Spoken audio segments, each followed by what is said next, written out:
नमस्कार दोस्तों, आप सुन रहे हैं हॉन्टेड सीक्रेट्स। आज मैं आपको ले चलूंगा अमेरिका के एक छोटे से कस्बे एमिटीविल में, जहां हुआ था ऐसा खून खराबा और ऐसी डरावनी घटनाएं जिन्होंने पूरी दुनिया को हिलाकर रख दिया। तो लाइट बंद कर लीजिए, हेडफोन लगा लीजिए और तैयार हो जाइए।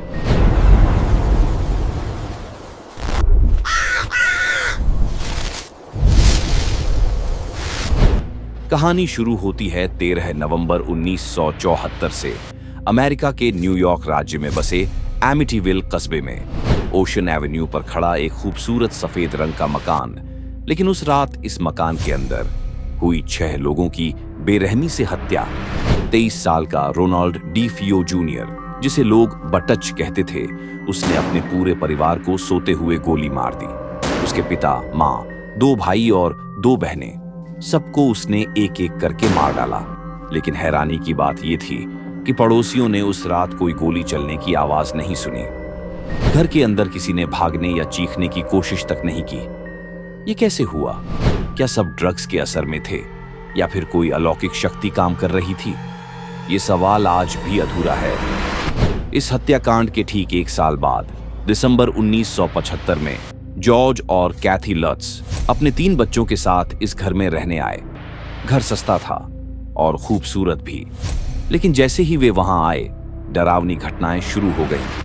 जॉर्ज हर रात 3:15 पर जाग जाता था, वही समय जब हत्याएं हुई थीं। ठंडी सर्दी में भी घर के अंदर बदबू और अजीब कीचड़ जैसा पदार्थ प्रकट होता। कैथी को बार बार ऐसा लगता कि कोई अनदेखी शक्ति उसे छू रही है। बच्चों ने दावा किया कि उन्होंने घर में अजीब अजीब लोग देखे। सबसे छोटी बेटी ने एक काल्पनिक दोस्त बनाया जिसका नाम था जोड़ी, एक भूतिया स्वर जैसी आकृति जिसकी लाल चमकती आंखें खिड़की से झांकती थीं। जॉर्ज की हालत बिगड़ने लगी। वो गुस्सैल, अजीब और हिंसक हो गया।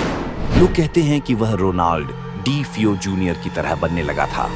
सिर्फ 28 दिन बाद लुट्स परिवार ने अपना सब कुछ छोड़ दिया और उस घर से भाग निकले। उन्होंने दावा किया कि उन्होंने वहां ऐसी शक्तियां देखी जिन्हें शब्दों में बयान नहीं किया जा सकता।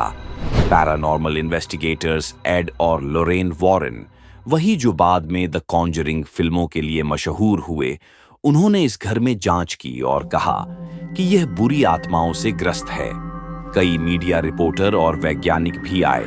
कुछ ने कहा कि लुट्स परिवार ने पैसों और पब्लिसिटी के लिए झूठ बोला, तो कुछ ने माना कि वहां वाकई कुछ था जो इंसानी समझ से परे है।